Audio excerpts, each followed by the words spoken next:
자, 질량 에너지에 대해서 알아보도록 하겠습니다.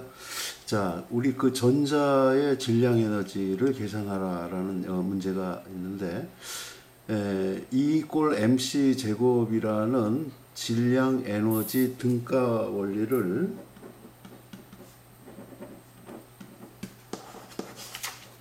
이게 바로 질량 에너지 등가 원리입니다.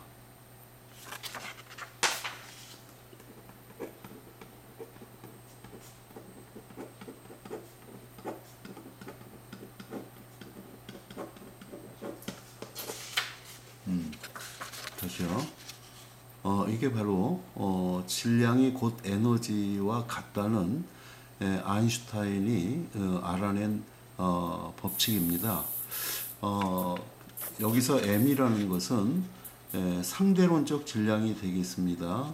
물체가 v라는 속도로 움직일 때의 상대론적 질량이고, 물체가 정지하고 있을 때는 여기다가 m 대신 m0를 써서 그걸 우리가 rest mass, 정지 질량이라고 합니다. 그래서 그 물체가 정지하고 있을 때는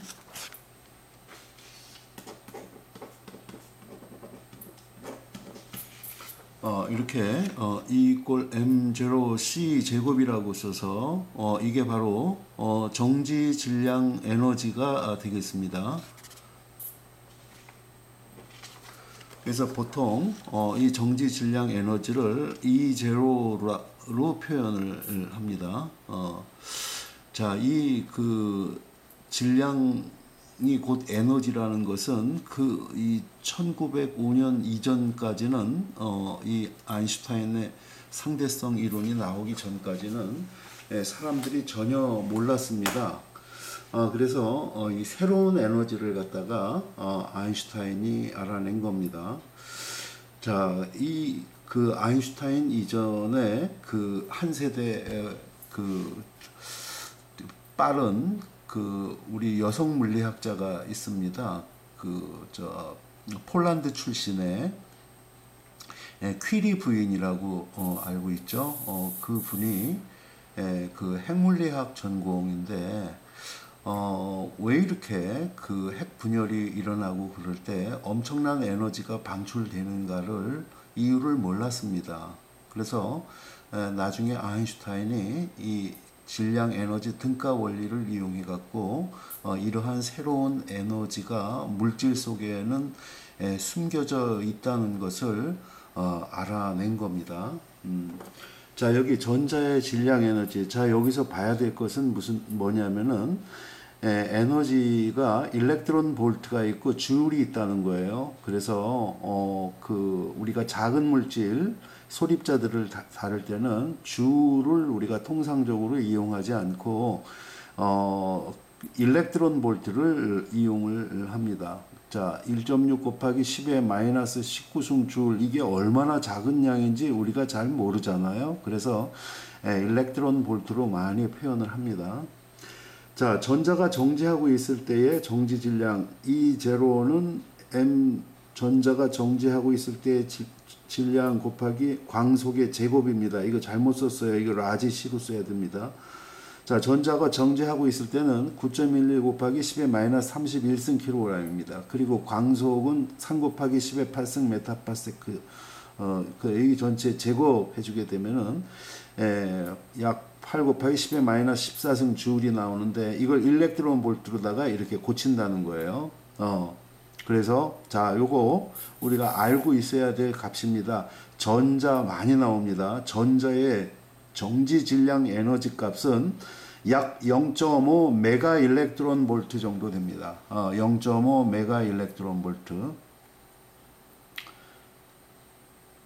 전자 두 개가 있으면은 1 메가 일렉트론 볼트 정도 되는 거죠. 그래서 전자 하나의 정지 질량 에너지는 약 0.5 메가 일렉트론 볼트라는 거 우리가 알고 있으면 좋겠어요. 여기서 메가라는 것은 10의 6승이죠. 킬로라는 것은 10의 3승, 메가라는 것은 10의 6승, 기가라는 것은 10의 9승이 되죠. 그래서 0.512 곱하기 10의 마이너스 6승 일렉트론 볼트. 그래서 이거를 우리가 0.5 메가 일렉트론 볼트라고 합니다. 자, 요거 여러분들 잘 보시기 바랍니다. 자, 그 다음에 전자가 움직일 때의 상대론적 질량에 대해서 알아보도록 하겠습니다.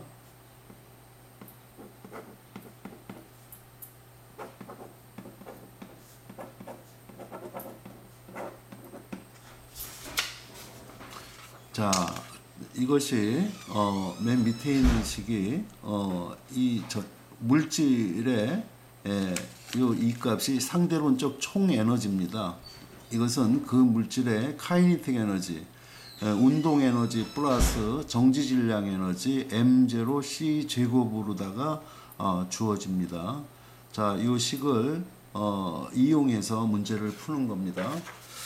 자, 운동 에너지가 2.53 메가 일렉트론 볼트인 전자가 있다.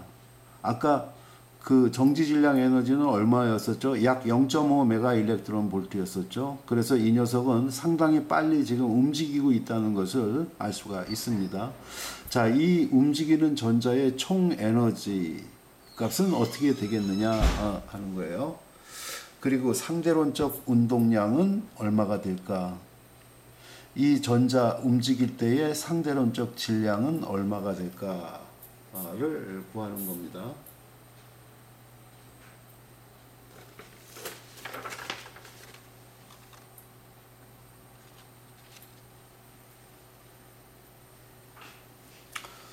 자, 운동 에너지가 2.53 메가 일렉트론 볼트니까 이 움직이는 전자의 상대론적 총 에너지 값은 정지 질량 에너지 플러스 운동 에너지가 될 겁니다. 그래서 0.512 플러스 2.53 하면은 3.042 메가 일렉트론 볼트라는 걸 알 수가 있습니다.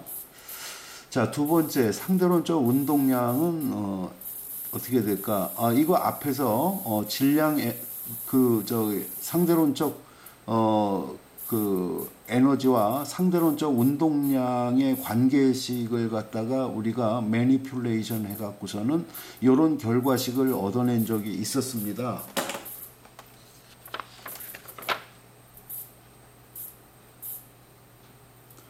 바로 이 식이죠. 이 식을 우리가 앞에서 얻어낸 적이 있었습니다. 그래서 이걸 이용하는 겁니다.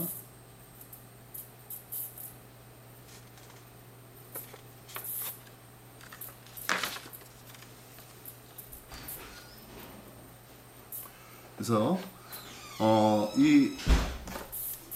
이 식으로부터 이거 제곱해 갖고 우리가 이항을 해주게 되면은 전자의 상대론적 운동량, 우리 이 P라는 게 운동량입니다. 여기서는 C분의 1 루트 2제곱 마이너스 M0 C 4승이 된다는 것을 알 수가 있습니다. 그래서 여기 상대론에서는 M과 M0, E와 E0 이러한 것들이 두 개씩 나오기 때문에 명확하게 구분을 할 수 있어야 됩니다. 그래서 여기다가 집어넣었더니 이 전자의 상대론적 운동량은 1.6 곱하기 10의 마이너스 21승 킬로그램 메타파세크. 우리 그 운동량 P라는 것은 질량 곱하기 속도죠. 그래서 킬로그램 메타파세크가 됩니다. 단위는. 자, 세 번째, 이 전자의 상대론적 질량은 얼마가 되겠느냐 하는 거예요. 자, 이게 상대론적 에너지입니다. E 이퀄 mc 스퀘어. 그래서 이항해 주게 되면은 m 이퀄 c 제곱분지 2가 되고, 자, 분모와 분자에다가 m0라는 정지 질량을 똑같이 곱해 주는 겁니다. 그러면은 m0 c 제곱 해주게 되면은 이게 전자의 정지 질량 에너지 0.512 메가 일렉트론 볼트고, 위에 전자의 상대론적 총 에너지 값은 여기서 3.042 메가 일렉트론 볼트 구했습니다. 곱하기 m0 해주면 되겠죠. 그래서 우리가 상대론적 질량 m 값을 구해봤더니 5.94 m0 정지 질량의 약 6배 정도 된다는 것을 알 수가 있습니다. 그래서 이 전자의 상대론적 질량은 5.41 곱하기 10의 마이너스 30승 킬로그램입니다. 자, 이 전자의 상대론적 질량 m을 갖다가 이렇게 킬로그램으로 나타내지 않고 또 우리가 일렉트론 볼트로다가 나타낼 수도 있겠죠. 그래서 이 값이 약 6배 정도 되니까 U 곱하기 전자의 전지 질량이 요거였었지. 이거는 죄송합니다. 그래서 5.41 곱하기 10의 마이너스 30승 킬로그램이 된다는 것을 알 수가 있습니다. 6배 증가했다는 것을 알 수가 있어요. 자, 그러면은 이 약 9.1 곱하기 10의 마이너스 31승 킬로그램 되는 이 가벼운 전자를 우리가 에너지를 계속 가해주면은 속도가 점점 빨라져 갖고서는 광속에 도달할 수 있지 않을까 그런 생각을 하는데 그러한 일은 절대로 일어날 수가 없습니다. 이거 그 시카고 대학에 있는 페르미 연구소에서 이 실험을 했었는데 광속에 가까울수록 이 상대론적 질량이 엄청나게 증가해 갖고 그 에너지 갖고서는 거의 무한대로 발산하는 이 전자를 갖다가 광속으로 움직일 수가 없었습니다. 실험 결과가 나와 있습니다. 이거는 그래서 정지 질량을 조금이라도 가진 물질은 절대로 광속에 도달할 수가 없습니다. 광속 가까이 가게 되면은 그 물질의 상대론적 질량이 무한대로 되기 때문에 우리가 무한대의 에너지는 없죠. 그래서 불가능합니다. 그래서 이 광속으로 달리는 물질은 현재까지는 이제 빛밖에 없습니다. 자, 여기 전자의 질량 에너지가 이렇게 된 0.512 메가 일렉트론 볼트로 표현된다는 것을 보여주고 있습니다.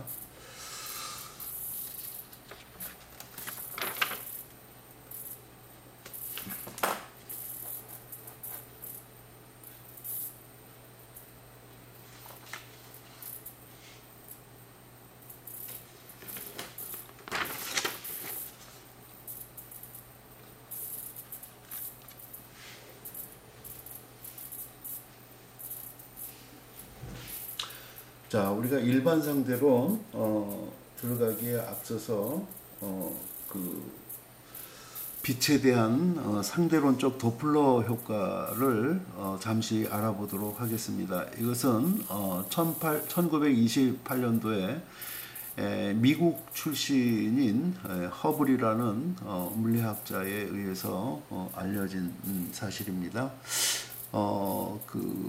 이 허블이라는 물리학자는 그 사실은 그 변호사였습니다.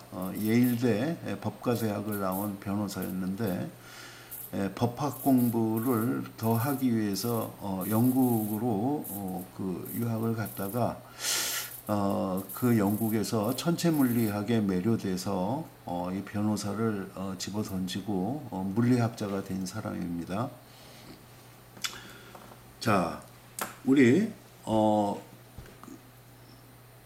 길거리에서 신호를 기다리면서 서 있을 때 자동차가 경적을 울리면서 우리한테 접근하면은 이 경적 소리가 높아집니다. 그리고 우리로부터 벗어나서 지나가면은 그때 다시 소리가 낮아지는 것을 경험할 수가 있습니다. 이게 바로 1842년에 오스트리아의 도플러에 의해서 발견된 그 소리에 대한 도플러 효과입니다.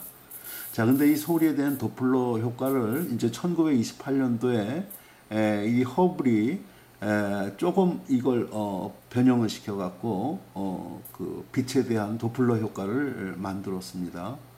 자, 이 결과로다가 이 우리 우주가 팽창하고 있다는 것을 밝혀냈습니다. 자, 먼저 소리에 대한 도플러 효과입니다. 자, 변화된 진동수입니다. F 프라임이. 그리고 F는 고유 진동수예요. 그래서 여기 나와 있습니다. V라는 건 음속이고 F는 고유 진동수, V0라는 것은 관측자의 속도, VS라는 것은 음원의 속도입니다.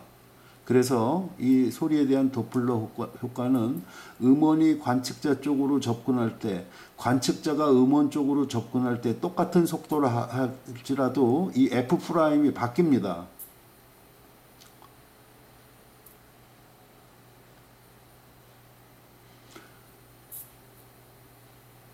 관측자는 정지해 있고 음원이 접근할 때, 음원은 접근하고 관측자가 접근할 때 속도의 크기가 똑같다 할지라도 이 F'이 바뀝니다. 그래서 이렇게 V 플러스 마이너스 VS 분지 V 플러스 마이너스 V0F라는 이런 표현식으로다가 주어지는데, 그 관측자하고 음원이 접근할 때 가장 큰 진동수를 경험하죠, 관측자가. 그래서 이게 최대값이 되려면은 밑에는 마이너스가 되고 위에는 플러스 부호가 된다는 것을 우리가 결정할 수 있습니다. 반면에 관측자도 도망가고 음원도 도망가면은 이때 관측자는 가장 낮은 진동수를 경험하게 될 겁니다. 그러니까 이 부호가 밑에는 플러스가 되고 위에는 마이너스가 되겠죠. 그래서 관측자가 접근하고 음원이 도망갈 때, 음원이 접근하고 관측자가 도망갈 때 이 경우를 우리가 여기서 이 표현식 하나로 다 우리가 설명할 수가 있습니다. 자, 이걸 이용해서 빛에 대한 상대론적 도플러 효과 알아보도록 하겠습니다. 요거는 바로 빛에 대한 상대론적 도플러 효과예요. 저 위에 있는 식이, 자, 이 빛을 내는 천체가 우리한테 접근하고 있을 때입니다. 밑에 식은 빛을 내는 천체가 우리로부터 도망가고 있을 때입니다. 자, 그래서 접근할 때는 요거 보면은 커집니다. 고유진동수 F, 빛의 고유진동수보다 F'이 커져요. 반면에 멀어질 때는 이 고유진동수보다 그 별에서 내뿜는 그 빛의 고유진동수보다 F' 값이 작아집니다. 이 결국 허블이 먼 외계에서 오는 별빛을 갖다가 관측을 해봤더니 우리를 둘러싸고 있는 이 은하로부터 오는 수많은 빛들이 진동수가 원래의 진동수보다 작아진다는 것을 알아냈습니다. 이것은 이 은하들이 서로 후퇴하고 있다는 것을, 즉 우주는 팽창하고 있다는 것을 보입니다. 자, 이 식이 조금 틀리죠. 얘하고 이 빛에 대한 상대론적 도플러 효과는 광원과 관측자의 상대 속도 V에만 의존합니다. 그래서 우리가 가만히 있고 그 빛을 내는 별이 우리한테 V로 접근하든지 아니면은 빛을 내는 그 별은 가만히 있고 우리가 V로 접근하건 그 결과값은 똑같이 나타난다는 거예요. 자, 그래서 이 허블이 실험을 했습니다. 200만 광년, 우리로부터 200만 광년 떨어진 히드라라는 은하로부터 온, 우리의 은하계, 우리가 살고 있는 은하계를 Our Galaxy라고 부릅니다. 우리의 은하계로부터 가장 가까이 있는 그 은하는 마젤란 은하라는 거예요. 마젤란. 그래서 이 마젤란 갤럭시는 우리로부터 약 70만 광년 정도 떨어진 곳에 있습니다. 그리고 두 번째 가까운 게 약 100만 광년 떨어져 있는 여러분들이 많이 은하철도 999 타고서는 갈 수 있는 그 안드로메다 갤럭시입니다. 이게 100만 광년 정도 떨어져 있습니다. 그리고 이 히드라 갤럭시는 약 200만 광년 정도 떨어져 있습니다. 이 히드라운으로부터 온 빛의 파장이 원래 그 빛의 파장은 394 나노메타입니다. 그런데 이 녀석이 람다 프라임 길어진 파장 475 나노메타로다가 길어진 것을 관측을 했습니다. 자, 히드라 은하로부터 은하가 우리로부터 얼마만큼 어떤 속도로다가 멀어지고 있는가, 이것 조사를 해봤더니 약 50km/s의 속도로 멀어지고 있다는 것을 관측을 했습니다. 50km/s, 초속 50km면은 우리 지구가 태양 주변을 공전할 때의 공전 속도가 약 30km/s입니다. 이거 한 2배 정도 되는 속도죠. 상당히 빠른 속도로 우리로부터 이 히드라 은하가 멀어지는 것을 알 수가 있습니다. 자, 그럼 우리로부터 훨씬 더 많이 떨어진 은하는 어떻게 되겠느냐? 훨씬 빠른 속도로다가 후퇴하고 있다는 것을 바로 허블의 법칙으로다가 알게 됐습니다.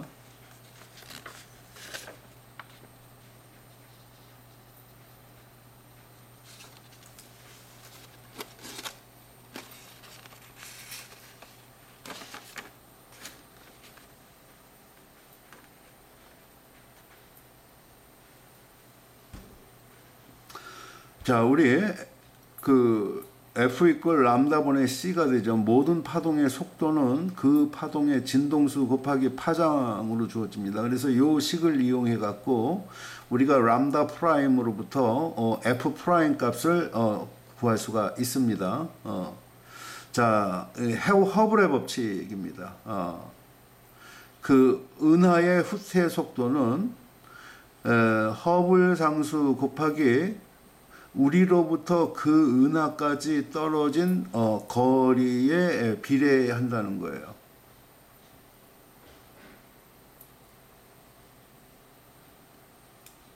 자, 여기서 R이라는 것은 광년입니다. 광년.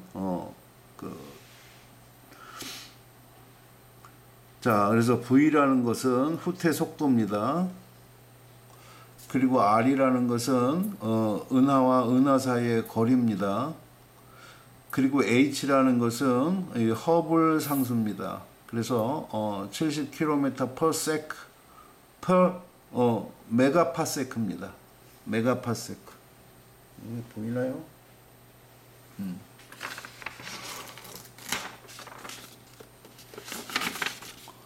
자, 이 파세크가 거리 단위입니다. 1파세크가 얼마냐면은 3.26 광년에 해당됩니다.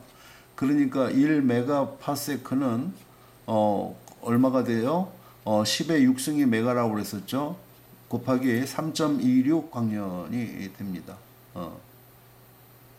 즉 은하와 은하 사이가 10의 6승 곱하기 3.26 광년만큼 떨어져 있을 때 그 은하의 후퇴 속도는 70km/s가 된다는 이야기입니다. 그러면은 2메가파세크만큼 떨어져 있는 은하 사이의 후퇴 속도는 요거 곱하기 2 해주면 되겠죠. 10메가파세크만큼 떨어져 있는 은하 사이의 후퇴 속도는 이거 곱하기 10 하면은 700km/s로 멀어진다는 것을 알 수가 있습니다. 자, 그래서 멀리 떨어진 은하일수록 우리 중력이 서로 간에 약해지므로 후퇴 속도는 빨라진다는 거예요. 자, 우리 우주의 나이가 약 135억 년 됐다고 합니다. 그러면은 지금 현재 우주 끝은 지금 팽창을 하고 있을 텐데 그 속도는 얼마나 될까? 우리가 이 허블의 법칙으로다가 계산을 해보면은 거의 광속에 가까운 속도로다가 팽창하고 있음을 알게 됩니다. 이걸로 계산하면은 나옵니다.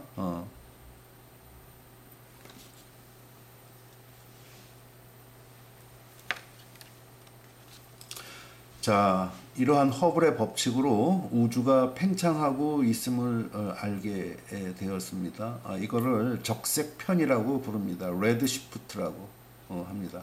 우리 빨주노초 파남보 7개의 무지개 색깔, 이걸 가시광선이라고 하는데 그 중에서 파장이 제일 긴 빛이 빨간색 빛이죠. 그래서 이 우주들이 팽창하고 있기 때문에 은하로부터 방출된 빛을 우리가 관측하게 되면은 그 파장은 원래의 파장보다 긴 쪽으로다가 빨간색 빛이 파장이 길거든요. 보라색 빛에 비해서. 그래서 빨간색 빛 쪽으로다가 길어진다는 것을 우리가 레드 시프트라고 부릅니다. 적색 편이한다는 것을 알게 됐어요. 자, 그래서 이 아인슈타인은 이 우주가 우주가 옛날부터 지금까지 항상 그 스테디 스테이트, 이 정상 상태, 정해진 그러한 규모로다가 존재한다고 주장을 했었는데, 바로 이 적색 편의에 의해 갖고 자신의 주장이 잘못되었다는 것을 알고 철회했습니다. 그래서 지금 이 시간까지 우리 우주는 열심히 빠른 속도로 팽창하고 있습니다.